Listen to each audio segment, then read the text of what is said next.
Welcome to the Power of Design podcast. My name is Jack Osa. I'm an architect, born and raised in Colombia, South America. Years ago, I migrated to the United States to follow my dreams, and today I'm the founder and principal of Osa Studio, a multidisciplinary architectural design firm in Charlotte, North Carolina. In this podcast, we talk about design, business, creativity, and the inspiration we need to create an exciting and powerful built environment.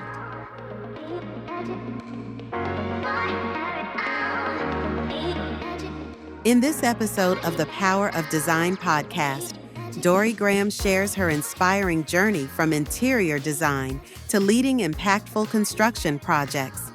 Discover her insights on adaptability, collaboration, and creating meaningful spaces.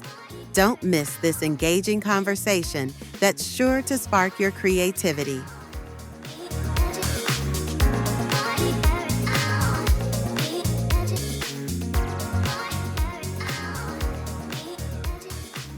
Dori, welcome to the Power of Design podcast. How are you today? I'm great. Thanks, Jack. Glad to be here.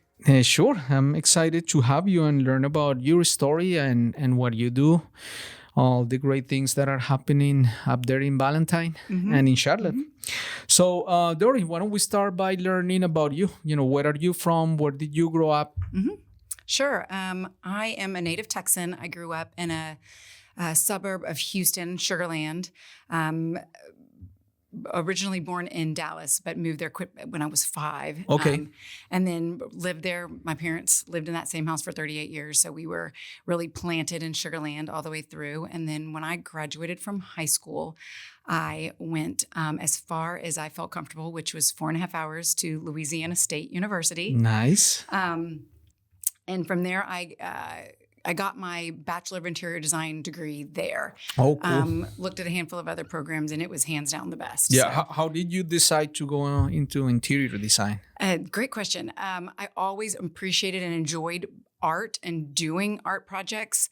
I felt drawn to that and didn't know at the time, but like spatial awareness was kind of my thing. Yeah. So, and at the time, this would have been in the 90s, where computer automated things were not necessarily, were just kind of coming up. Yep. So everything we did was really hand-drawn and hand-done, and we did vignettes, and we did, all these really kind of unique hands-on sort of design things. And, there's kind of the pre-getting your degree and post-getting your degree, like getting into the program.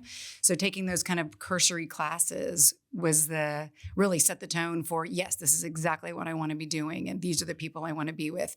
You start meeting your classmates and find your like-minded folks. Right. And, fascinating to hear why people are drawn to design and, what do you want to do with it? Sure. Be a lighting designer, somebody wanted to design wallpaper, sort of all of those unique pieces. So Yes. I just knew I wanted to do design and work with my hands and do something that was making art in a different way. Nice. So, and that program was really great. We did like architecture history. We were combined. We had a lot of overlap classes with landscape architecture and architecture. And that was really fun, being able to kind of bounce ideas. I remember this one class where we designed and developed. Were broken down into a mix of landscape architects and had to design a board game. And that was like our final project, was designing this board game. That's cool. And ours was not very good, but it was a heck of a lot of fun getting people's perspectives and understanding that. And, landscape architects, that particular program, they were very powerful folks. They have like the number 1 program in the country. So they came with lots of attitude. It was great. That's cool. Yeah, it was fun.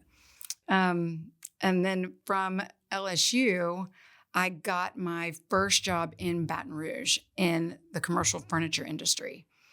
So that was sort of my first foray into like computer, like AutoCAD and CADvance, or I don't even know what the different softwares are, where they have the whole library of systems, furniture pieces. And so went in as a designer for a small Hayworth dealer there in Baton Rouge, and kind of got my start. They did a lot of government work.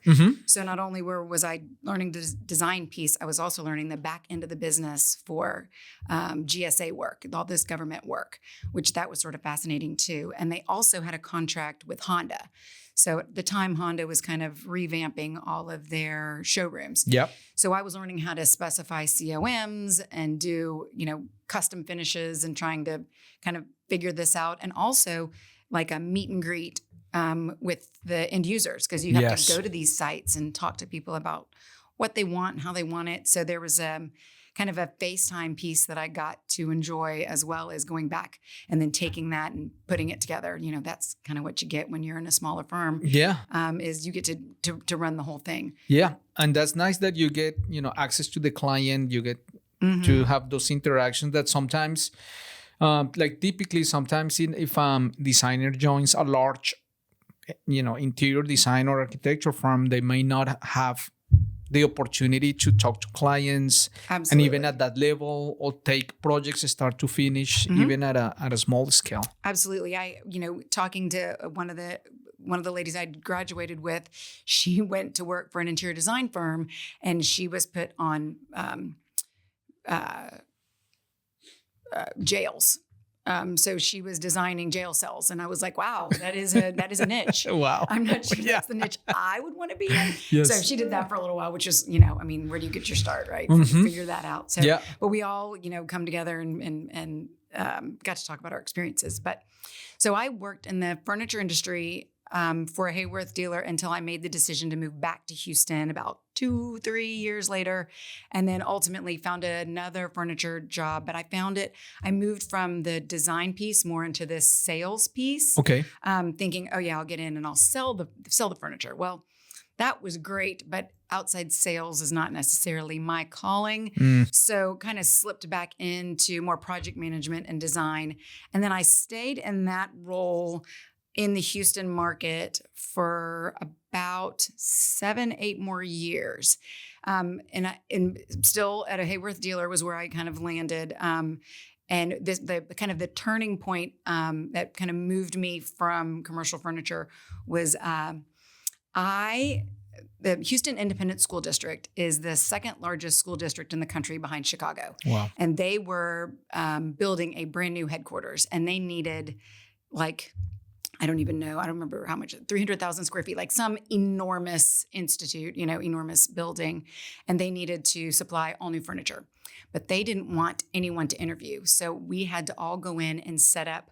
They had very specific specs as to what the ffurniture was, and they wanted us just to set it up blindly. And they would come in and touch and feel and make a selection. There were 14 bidders. Oh, wow. And again, this is a GSA match. Yeah. So we're in there with our, best price forward, and here's what we have to offer.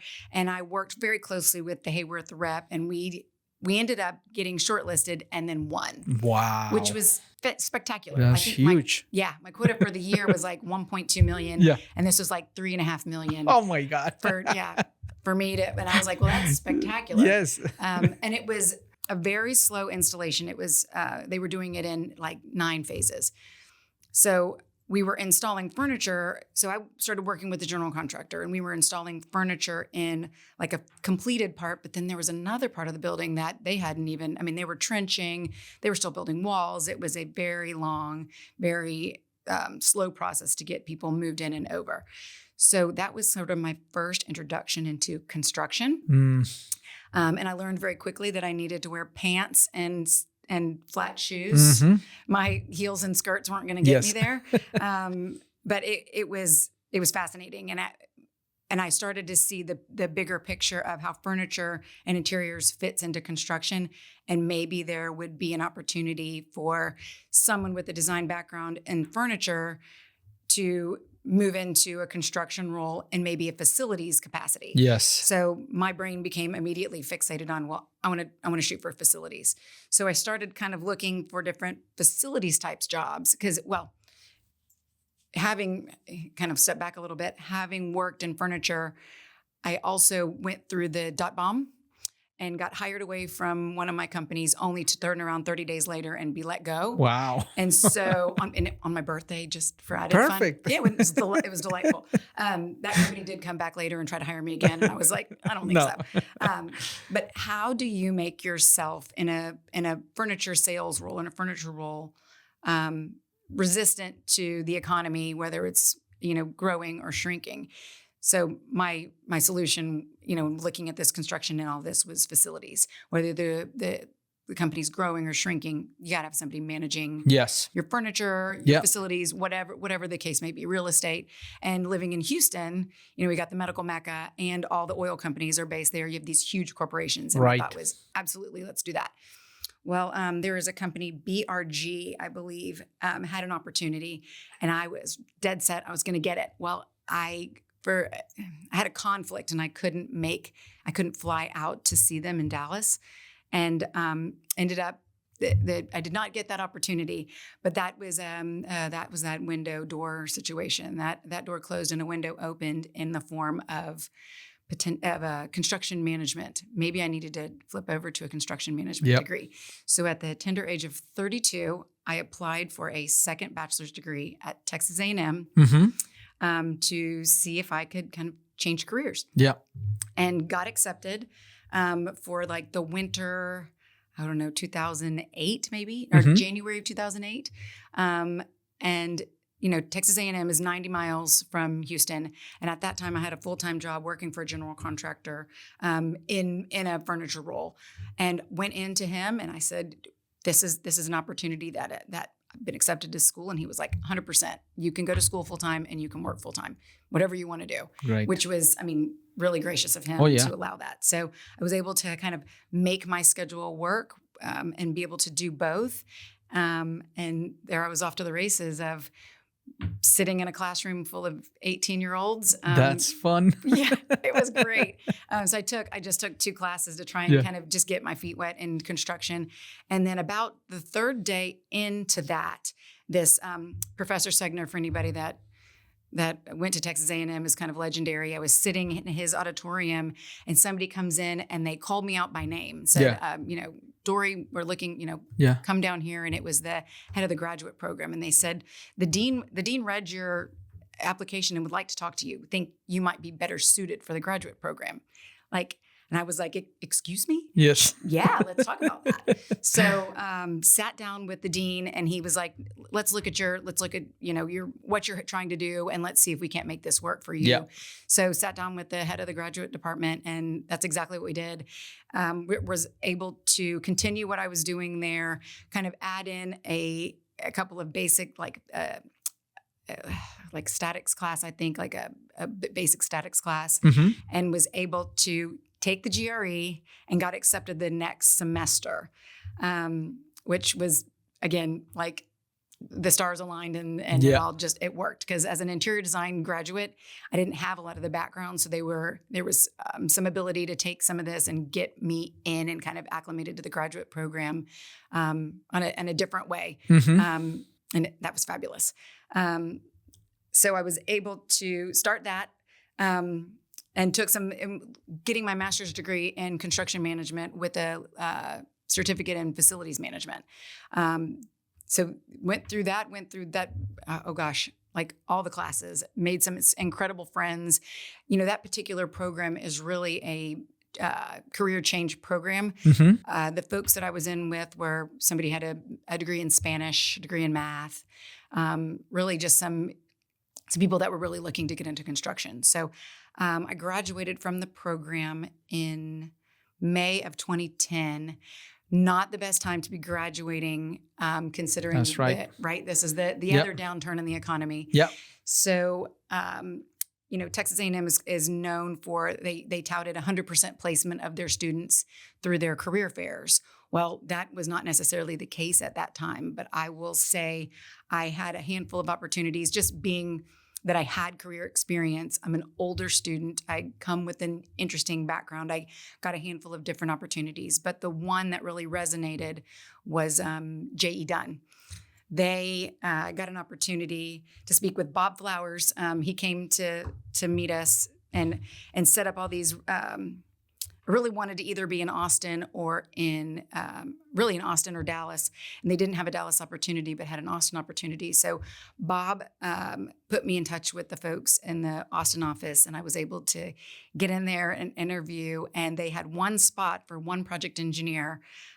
So starting my career all over, and I took it. So nice. moved from Houston, or moved College Station in Houston. I owned a home in Houston at the time, and moved to Austin and started working. And the projects I worked on were Nordstrom racks, upfitting Nordstrom racks from the old Circuit Cities. And so that was a really kind of a spectacular deal for, I think, Nordstrom Rack and J.E. Dunn. Just here's one, here's another. They were 16-week projects, very similar set of plans. They had some nuances to them, but it was a great way for me to cut my teeth on construction pieces and how this goes together, how to write contracts, how to, what do submittals look like? What is that full general contractor project engineer piece?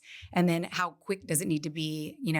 A ground up has some time to kind of get ahead of that when you talk about structure and civil engineering and those packages. But when you're doing upfits, retail and otherwise, they're very quick. So you end up with material concerns and timeframes and those things. So I was able to kind of move my way through that. And then life changed, and I had an opportunity to move to Dallas, and went and interviewed with the J.E. Dunn folks in Dallas, and transferred from the Austin office to the Dallas office because they had an opportunity at Children's Medical Center in Dallas. So I flipped from retail to medical and healthcare, and started as a project engineer right there doing hospital renovations for Children's Medical Center. And they had just won. J. Dunn had just won the first project, which was the Cancer Center and Blood Disorders, which was a huge project with a group. So I believe it was the Smith Group out of San Francisco. And they were doing the architecture for this, and we were kind of planning and doing this, but planning and doing the construction piece for this. And then while we were there, they also added in, we bid on and won the Heart Center. So we had two sizable multi-year, I believe the Cancer Center was 5 years and the Heart Center was maybe 4. Won those projects and had a team on site at the hospital. We ended up at the largest, I believe there was a team of 11 with a general superintendent and 2 other superintendents and 2 project managers, a handful of project engineers, and we ebbed and flowed. And I sat on that campus for 8.5 years. Wow. And we did... That's crazy. We did $160 million worth of hospital upfits. And I started as a project engineer. And when time came for my residence there at Children's to end, I was the project manager for all of the projects.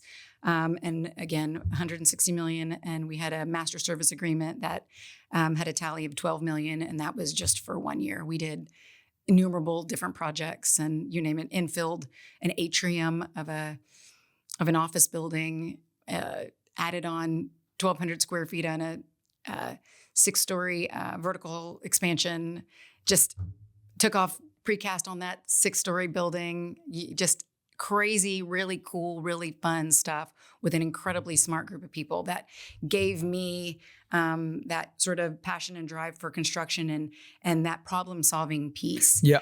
Being able to take my kind of interiors background and that construction piece and meld them together, and looking at things like millwork. Yep. We did the emergency department, and they had ballistics glass and ballistics material in some of the millwork. Well, some of that, how does that function, and how does that work in terms of ADA, and how does that work in terms of functionality for a nurse to be sitting there all day?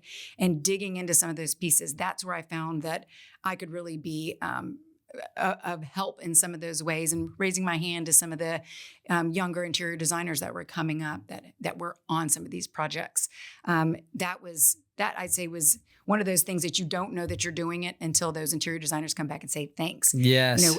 You do a lot of these projects and they're trying to bring in these upfits, are a lot of young designers, young engineers, and that are really just kind of learning their way. So we looked at these projects as we are very much a team, and we would always bring the interior designers and architects and engineers into the fold to make sure we were all aligned before we presented anything back to the hospital. So nobody was in the crosshairs for anything. We were always an aligned front, and I think the hospital really benefited from that.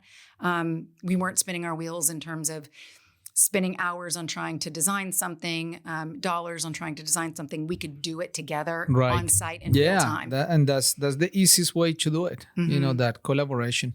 Yeah, I really like your story because it starts from inside out, which makes a lot of sense. Like the first about, I would say, 8 years of my career, I was just doing, base buildings. Yeah. And then when I, in 2010, when I joined Gensler and I started working in interiors projects, I had not done interiors before. And so it was very foreign to me. However, I started understanding, okay, this makes more sense now. When you start looking at the space from the micro and then the macro, it's a lot easier to design. You have a better understanding of not only the design process, but the constructability of things. Absolutely. And the interesting thing that I had an architect, they would design these buildings and then they would sit on the shelf while they got funding or did whatever. And then they would pull them back out and be like, well, let's go.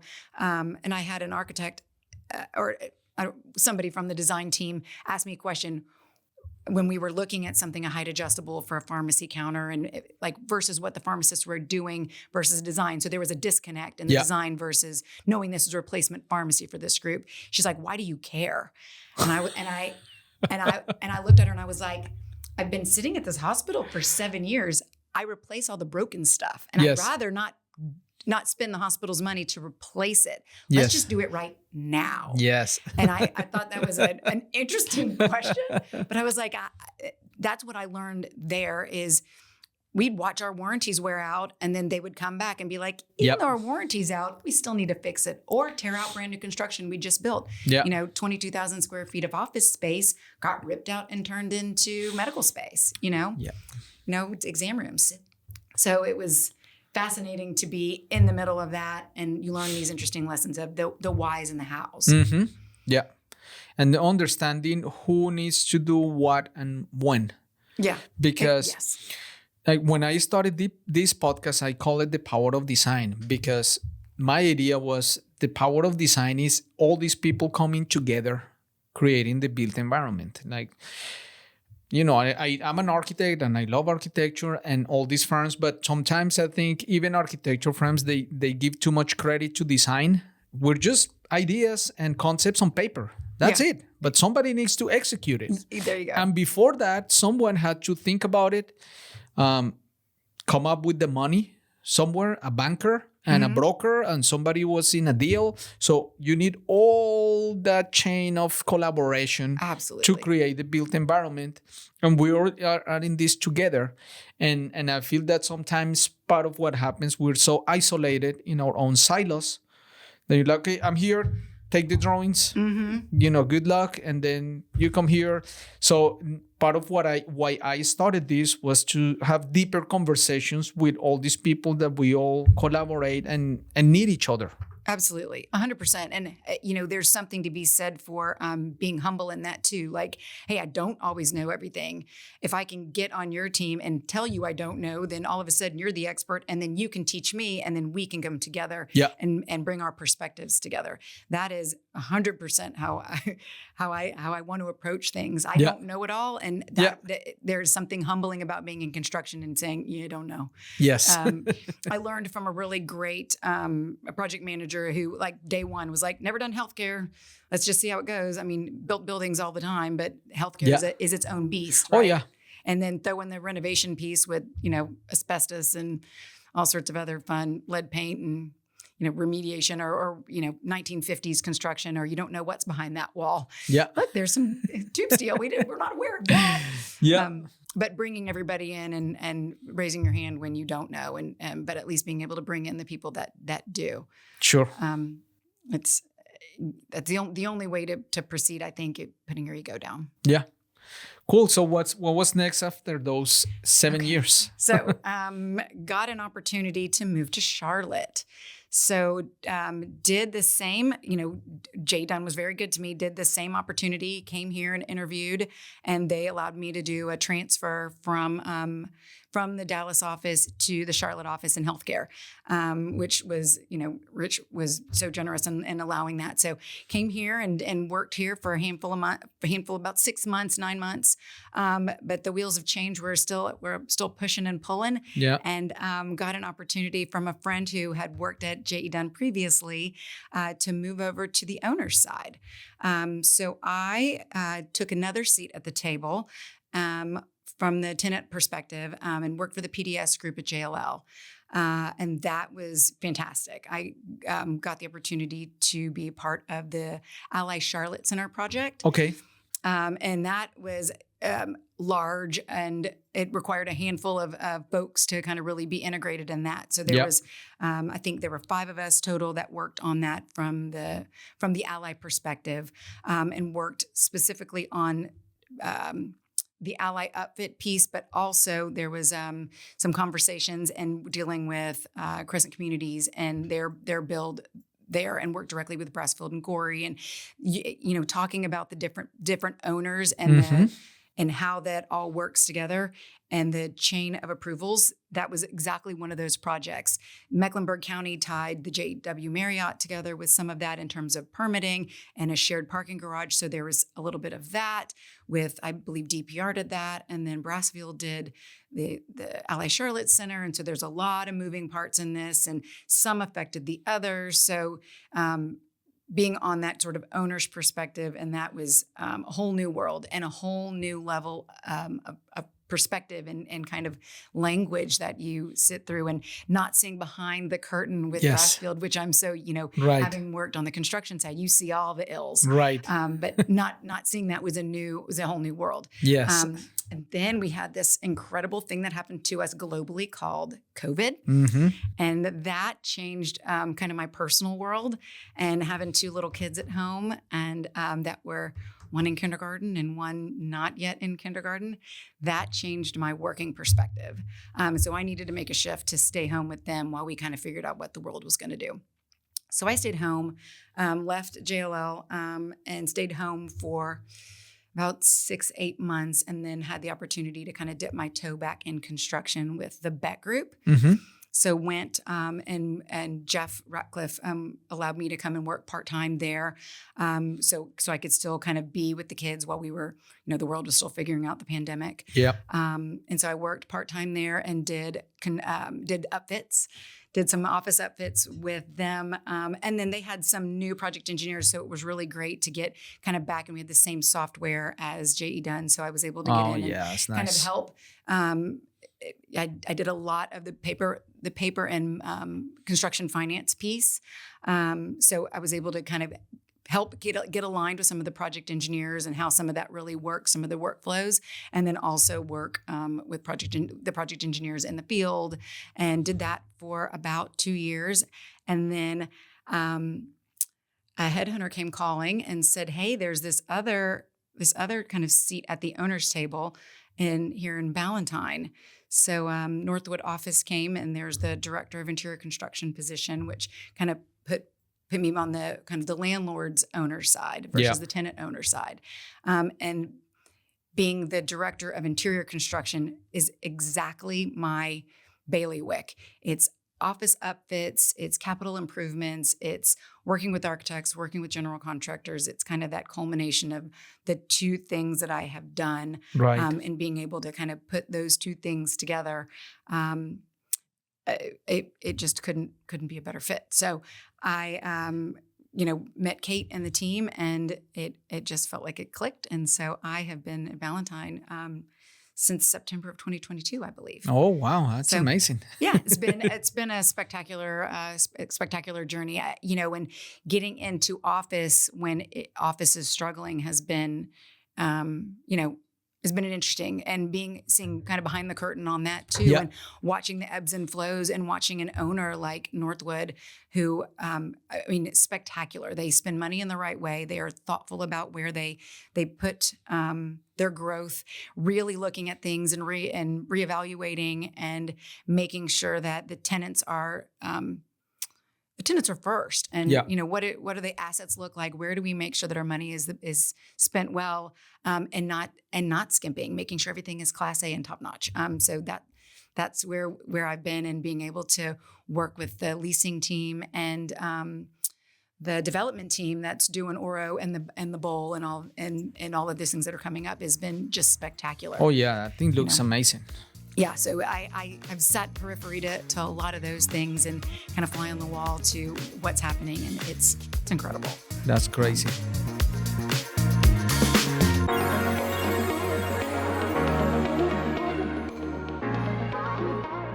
The Power of Design podcast is brought to you by OSA Studio, a multidisciplinary design firm focused on creating impactful experiences through the power of design. We partner with our clients to create buildings, interior spaces, brands, and strategies that help you deliver a successful project. As a minority-owned firm, we are committed to building a diverse platform of curious and driven design professionals so we can together pursue our full potential. For more information, please visit us at www.osastudio.com.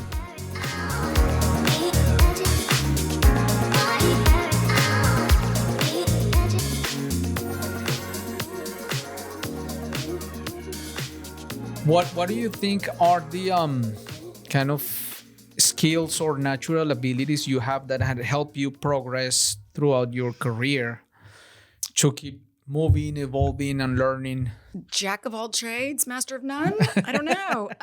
The ability to kind of morph and, spatial awareness and problem solving is probably two of them. Like the ability to visualize these things, as anyone in design can do that. But the ability to go, wait, now slow down, and it's this, and then ask the questions. Yes. There is no dumb question. Is the substrate this? Yeah. What's the bolt pattern look like? I don't know. Like, have we folded that cable to make sure it's going to fit in that hole? It's asking questions and getting curious about. Yes. Does all this make sense? So it's, I'm not perfect, and I'm not great at all of it. I can touch on all of it and ask questions and get those folks that need to answer those questions involved. I think it's being a collaborator and a team player 100% of the time, and a communicator. I want to make sure that the people that are involved know what's going on. I think that's really helped my cause. But just being open to change and open to the challenges that are before me, and taking some risks in some of that. Calculated risks, right? Like, hey, this is what I think I'm going to do, but I know you're a stakeholder also. This is what I would recommend we do. Right. Can we do that? Yeah. So yeah. I think some of that. Can you talk to me about Northwood in general? How does the organization work? What are the type of projects you work on? Who are those clients? And how do you guys position yourself to, work on that arena? So Northwood Office is under the umbrella of Northwood Investors. We've got a retail branch and a hospitality branch, a European branch, and then there's Northwood Raven. And we're all we all operate independently, but under the Investors Group. In terms of office, the biggest land group and the biggest number of or square footage is in Ballantyne. Clearly, it was a enormous 540 acre deal with 41 buildings and was it 4 million square feet? Some loose numbers in there. That is the largest piece. We also own Metropolitan, as well as the retail piece of Metropolitan. And then in terms of office and what kind of came on with that, I specifically work with, as a third-party manager, also of Providence Park. So I specifically work with the tenants and the tenant upfits there, and work with that group to just help that. We also are the property managers and do and help and building engineers. Okay. over at that group also. But in terms of office, we have a group in Nashville. I believe there's one in California. We've got a handful of different individual office buildings that are there, and it's ultimately a REIT, and so we're buying and selling and modifying and optimizing each one of those properties as the markets require. So it's and they're all Class A buildings and doing well. It's been fun to sit in the meetings and listen to kind of how well we've been on an uptick of occupancies and satisfaction. Nice. In terms of tenants and clients that I've been working with, it really ranges. Right now, I represent the landlord in the lease deals. So if there's a large tenant that is moving and they've got 6 floors and they're going to move from building A to building B, I will sit in those construction meetings. Actually, we'll review the drawings just for landlord compliance, or hey, this I can appreciate why this works for you, but doesn't work for us. We request these modifications so that when that tenant is gone, the asset is still viable and it hasn't been too branded or too much. So there's supplemental cooling, specialty flooring, some of that stuff. We want to make sure that we're catching and talking to the tenants about what phase 2 is going to be. Lot of financial groups. We did, we've got Morgan Stanley was one that happened recently. We've got a group named Sabelco, just a handful of different small and medium tenants. A lot of folks have downsized, but there's a lot that are growing that are wanting extra floors, and extended stay they have a floor that they've been in the park for a long time. Who else? There's Arch Insurance. I'm trying to think of those folks that we're working with now. Lennar is building out a full floor, Lennar Homes. They're doing a program, I think, countrywide, kind of updating their group. How about now that they opened the bowl and all those restaurants, how has that changed? People want to be close to it. Yep. So there's a heck of a lot of interest in those buildings that are closer to the bowl. So you get the walkability to that and the amenities that are there. So absolutely more interest in, just listening to it from the leasing front. Lots of folks want to see what the west side looks like. Yeah. That's close there. But the east side's got its own stuff. We've got Wegmans that's coming in. I didn't know that. A huge draw. Mm-hmm. Wow. Yeah. So that is kind of starting already. Yeah. And it'll be over there right across from where if I could tell you the names, Community House Drive, it's going to be kind of over there. Yeah. And it's they should be moving on that here any day now in terms of construction and demolition. Yeah. And I'm not sure when that turns over, what that time frame is, but that's caused a lot of draw. So you've got the bowl that's got a big draw, and then on the west side, and then the east side's going to have the Wegmans. So nice. Lots of growth. Yeah, I'm excited to see all the kind of open urban pedestrian space that is being created. Yes. Because I used to live in Valentine years ago, and I'm still close to it. So I've been there and I've experienced, but it's always been very car dependent. Mm-hmm. It's nice and it's very well planned, but you have to have a car. Yes. Now it looks like it feels that you can experience it when you're walking. If you walk out of those buildings, you can get out, grab something. There are a bunch of events that I've been to at the bowl. Mm-hmm. And the AMP. Yeah, it's very nice because people can go grab food. You can play with your kids. You can ride your bike.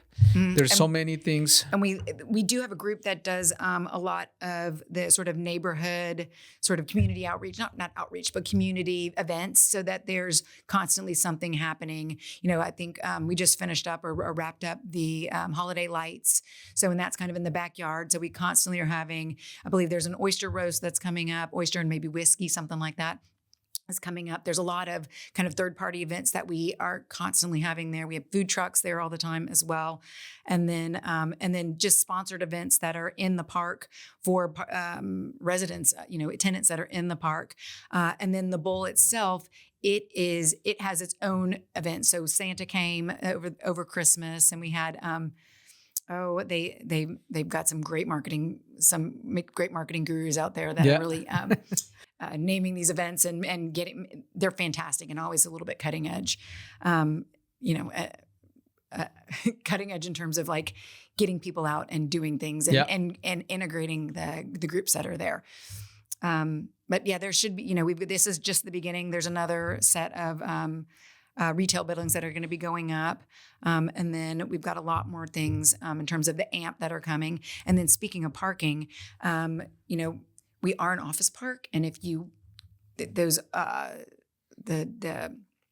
the parking decks that are right there are really only, it's a 3-minute walk from the parking deck over. So I get that there's not a lot of surface parking, but those parking decks are right there, especially if you start thinking about the AMP and getting, 3,000 or 4,000 people in there. The parking's right there. Yeah. It's great. It's really accessible. So. Yeah. I usually use the other side of across Johnston's Road, that there's a lot of surface parking. That's where I train my kids to drive. Yes. See, smart. Yes. Absolutely. I go there on a Sunday, empty parking lots, and start driving. Exactly. Parallel park right here. Oh, yeah. I get it. They can go around, there are loops, there are all kinds of activities you can do there. Yep. Yeah, it's really nice. What would you say is your most common typical frustration with architects? I'd say my most common frustration in general is timeliness, and like understanding speed of, like, we need the answers now. Like, we just made this discovery, we need it now. So I think it's timeliness, and I can appreciate, there's always the 2-week turnaround for most projects. But when you're dealing with, we've got liquidated damages, we've got lease requirements. Yeah, and I think you're talking more about CA. During that, yes. CA and just getting answers back or submittals back. Yeah. And I guess maybe from a design perspective, it would be, hey, here's all of the specs that we've got, and then not following the specs. Yes. Which some of it I agree with, or just pushing the boundaries, because from my perspective, I also don't want it to be. I don't want to be rigid, right? Yep. You've got a space, and we want the tenants and everybody to feel like they can make this space their own. But, we still need to make sure we maintain access, and that, that it's not too specific. But I'd say that's probably it. Timeliness has a tendency, I think, to be. Yeah, no, that's not bad. That's not bad. I thought it was going to be worse. I don't think we help ourselves either. And we say that these timeframes are going to be, and then it takes, another 6 weeks to get a lease executed, and then everybody's up against a wall to try and get there. And we do the best we can with educating. All you can do is raise your hand and, hey, this is the situation. This is where we are. Right. What can we all do to make the situation better and get everybody satisfied? Yeah, and at the end of the day, if I can sum everything up, what we all need, and it's always needed, is just communication. Yeah. Speed of communication, clarity of communication. Exactly. Just say what needs to happen, and if you don't know, let us know. Yeah.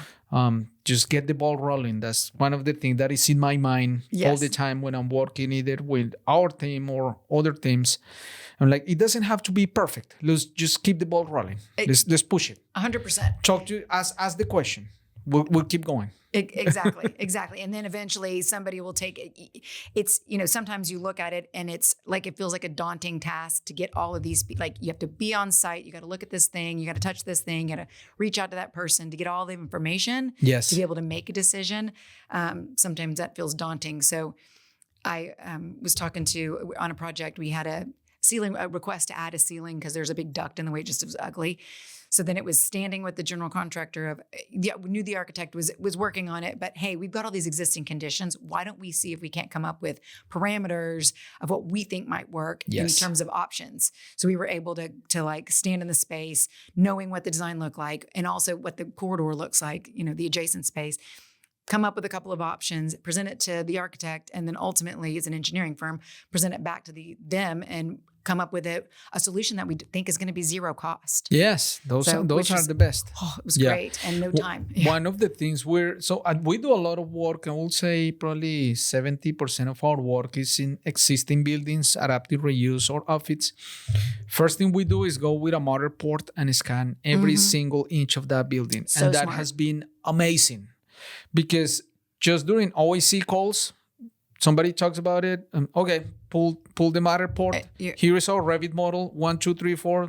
Measure it. The ability to measure in Matterport, that has been the most amazing thing I've seen in my life. Absolutely. Because now we can measure it. We can do it. We don't need to meet on site and wait 2 weeks to align schedules. So you'll do it right away. That's really smart. I can appreciate doing that on the front end because you're right. Some of these we're, going from we go from plan to construction and it's really just, it's an office upfit, but sometimes these things can get complicated. So I can appreciate putting that little extra effort and that extra, I'm sure the expense is nominal at the end of the day. Yeah, it's nominal. And once you scan 2-3 times, it's really easy just to do it over and over again. And it saves so much time, even because the first thing we do when we get existing conditions, we build an existing conditions Revit model. And I want that Revit model to be as accurate as possible. Yeah. And we build it with the Matterport. So we do basic floor plans and dimensions. And then with the Matterport, we finish the model. And then any question, we just go back always to the Matterport because that's the reality unless they have built something in that amount of time. Sure. But it's been amazing. We use it all the time, even for exteriors. Yeah. We can always go back and double check. It just speeds up things so much that it helps everybody. That makes total sense. And we used to do a lot when I was at the hospital. We did a lot of scanning for existing conditions. Also for, being a general contractor in a hospital is a lot of liability. So we did it. We actually did it in terms of, we did the Matterboards in advance and also for BIM modeling. So everybody knew their plane and we could do all the conflict resolution. So we did a ton of that. And then we would also did, and I can't think of it now, the service that comes out and takes pictures, and they did it every week. They would come and take pictures of all I've seen that. And it saved us a number of times, a number of occurrences where, well, is there blocking in that wall? We'd like to add, let's go back and look, and you can flip back and see if there's really blocking. Nice. Yep. And did we add it? Did we not? How far is it? How tall is it? We could do that. And then also, it's amazing to me how many times you can shoot a screw through a water pipe or a vent pipe. Yeah. And have a water leak in a wall.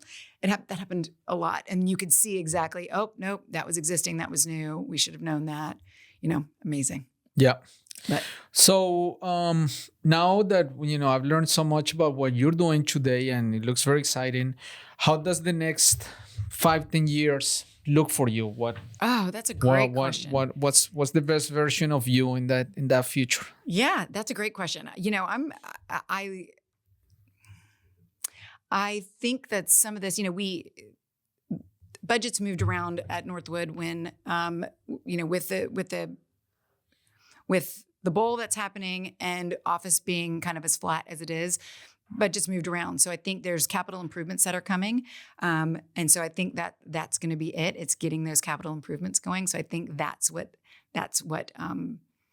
the job front looks like for me, is really kind of getting my hands dirty in design and specs, and how can we do something that's cutting edge. So I've got some friends that do some interesting construction stuff and some interesting things that I'd love to be able to implement in some of these buildings to make them, how do you get people back to the office? How do you keep people stay in the office? Yeah. How do we make these experiences something that you want, something that, another Morgan Stanley comes and wants a whole building. Well, great. Well, how do we make you want your folks to stay? So it's being able to work with the leasing group and have the kind of autonomy as to do that, as a group. We're not being held down by it being publicly traded. We've got this opportunity with the investors to present these great ideas that we really think this would be, we'll be the first to market in Charlotte if we do X. Yes. So So I think that's we've already talked a lot about some of that stuff, and some of it's just kind of simmering in the background until we can get it going. Yeah, So- no, that's exciting. I think for sure, Northwood and Valentine specifically is very well positioned in Charlotte. We hear a lot all in uptown Charlotte. I heard last week, there's like 25% vacancy in office space. And we hear all these towers going bankruptcy, and Exactly. it's like terrible. horror stories. Yeah. I don't think that's happening. Probably people are going up other ways because it's just not effective anymore in places like uptown Charlotte. Well, and you're right. The environment's changed, right? So you don't get that sort of walking experience. So I think we're providing that walking experience. That you can step away from your desk for 30 minutes and grab a burger. Yeah. Or meet somebody right after work. I think we're really getting there. I think dipping our toe into multifamily also. That's been really interesting. That piece, as well as there's the retail piece. So we, watching, I sit right next to Nick, who's the project manager or director of development. And so he and I talk a lot about kind of he comes from a general contractor background also. So about the things that are happening there, and he's working the retail piece and managing that sort of the construction for the retail piece and the tower. It's been really great to get that third-party perspective and also bounce ideas off of him and back. But man, just watching that whole grow and change, and who builds an amphitheater in the middle of an office park? We do, and we'll see how it works and see how the community takes a hold of it. And it is an opportunity for the community to come out. It can be rented. It is open during the office day, during the day for people to come and sit and enjoy. So it's an office park like nothing else. Right? Yes. It's got a different face and a different use and a different approach. Yeah, and I like that it has this presentation of being new. It doesn't look old. Yeah. Even the older buildings, they were, I think they were very well designed. They're simple, that precast glass, but they're simple, they're nice. You still go there, they're very clean. Everything is very organized. So, it has like a lot of qualities that, an urban area doesn't have. Yeah, very true. Very true. So yeah, it's just watching it develop and watching it change. Nice. All right, Dori, I'm going to ask you my last question. All right. My last question is, do you have a question for me? Oh, gosh. So here's my question for you. Yes. What is your favorite sector of design? And if you had to be relegated to one silo of design, so to speak, what would it be? Wow, that's a great question. Because what I like about being an architect, and in general, any person involved in creating a built environment, is that, we are the people in society in charge of creating the scenario for life to happen, right? Yes. Whether it's you go live there, or you go work there, or you go pray here, or you go to the hospital. So there are all these things that we humans need to do, and we need a scenario for that to happen. And then that scenario could be, first needs to be functional, so it needs to work, but also could be beautiful. So there are all these layers of the human experience that we are designing. So when I think about design, it's not much about the material thing we're designing. I'm designing a human experience, right? A brain experience in a space. Yeah. And that's one of the things I always try to tell clients during construction. They're like, oh, I didn't like this. Like, wait until everything is finished. You need to wait because it's a whole package. Wait for the lighting, wait for the people, wait for the furniture. Exactly. Then you'll get the understanding. So that's where I tend to focus on how do you design that experience. And even now with technology and VR and all these things, I even think maybe the future is going to be this VR environment that I'm going to design and it's all digital. I don't know, because it's the brain experience in that. But I will say most of what we do here in OSA Studio, I will say we're not very specialized. We're commercial architecture. Just because of my personal background, most of what we do is office work, whether it's office upfits or brand new buildings. Yeah.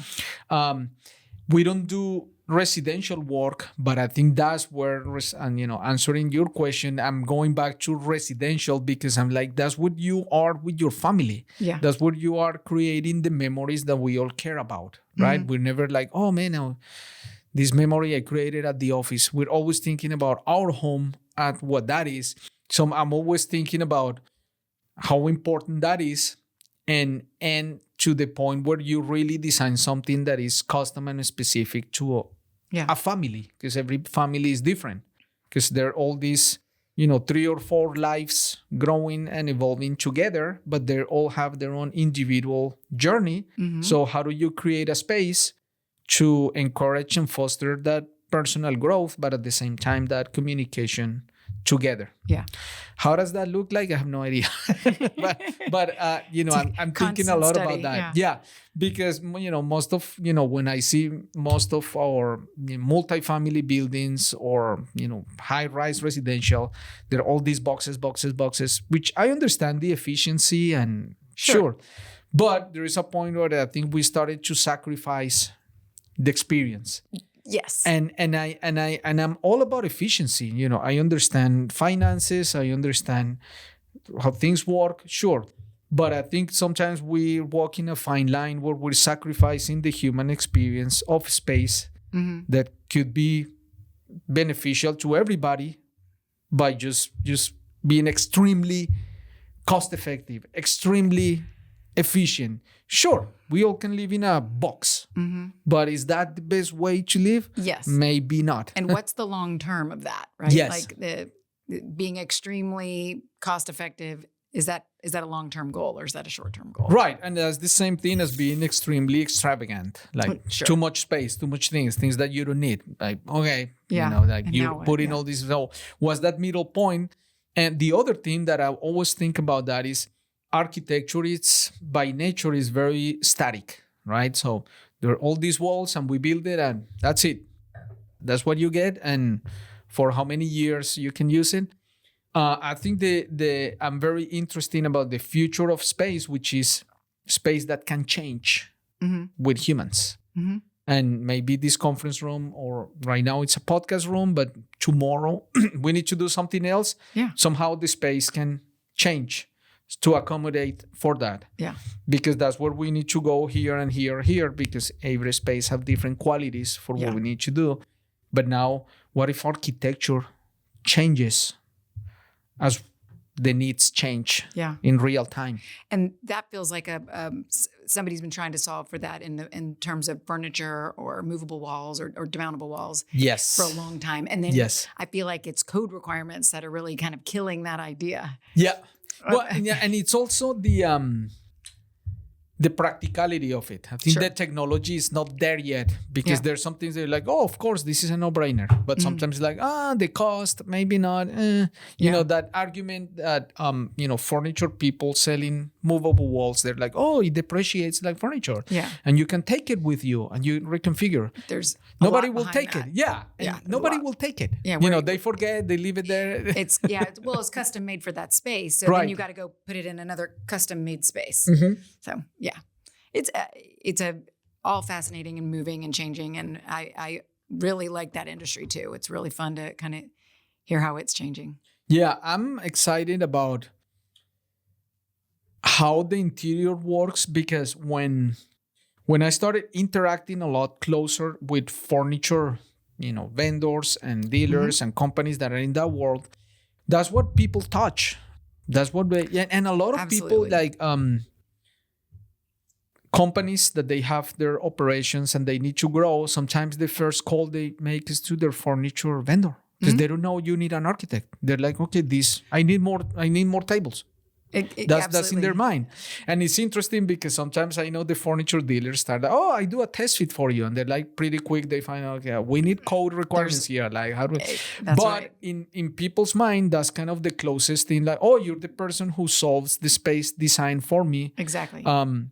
That's who I'm going to call you. Exactly. I got to put 10 people in this conference room. It's Yeah. just not going to work. Yeah. And the other thing, going back to your whole story, starting with the furniture world, the scale, the tolerances, it's so tight that it needs to be so precise. The space planning needs to be right. Whether when you're doing like big scale architecture, 60 feet, 50 feet, Yeah. When you're looking at clearances of 3 feet versus 2.6 or 2, now you see the impact because people are using it. Yes. And the impact of, you're right, and corridors. And some of these buildings are designed, or they design the furniture, the furniture layouts are designed around the footprint. And if you get it off, hey, you know what? That corridor can be, or that aisleway for the furniture can be 32 inches. Code says that. Yes. What if it's not? What if that was before and now it's 34? Yes. Could you, like the fallout from this could be enormous. So, Oh, yeah. yeah, all of these. I had an instance one time where we were working with when I work on a project, and the furniture vendor was working with the owner. So they turned the test fit over to us to kind of take it to the next level. And I'm looking at these floor plans and like, something strange here. So a designer decided to delete a column because it was in the way of the furniture. Oops. That's big. Like, that's big. There's something like I will see columns here and not a column in the middle. Like, why is there a column missing? He's like, oh no, it was just in the middle of the workstations. Oh, wow. Yeah, it's a Let's real hope they story. were 25. Yes. They didn't know better. Yeah, it happens both ways. Sometimes I do my furniture layouts and I double check. Like I did it this morning. I sent it to a friend with a furniture dealer. Say, are these workstations real, or am I just I'm making this up. This is not gonna work. Yeah, I had a whole set of as-builts for one of the projects, and somebody's like, just like, hey, will this fit? So I pulled it out, was like looking at it. I was like, well, we're missing a column. Exactly that. It's a set of and it's a building we bought, right? So it's a set of as-built. Nope, it's not there at all. Yeah. Completely in the wrong location. And I'm trying to scale it. Like, no, I'm gonna have to come out and pull a tape. Yeah. And actually go see it. Nice. All right, Dori. Thank you so much for your time today. I'm so happy to, have the opportunity to, get to meet you and learn about your story. Yours as well. I'm very excited about what you're doing, and I look forward to stay in touch. Absolutely. Definitely. Well, this was a pleasure. So thank you for including me. It was a real privilege and a pleasure. Thank you. Thank you.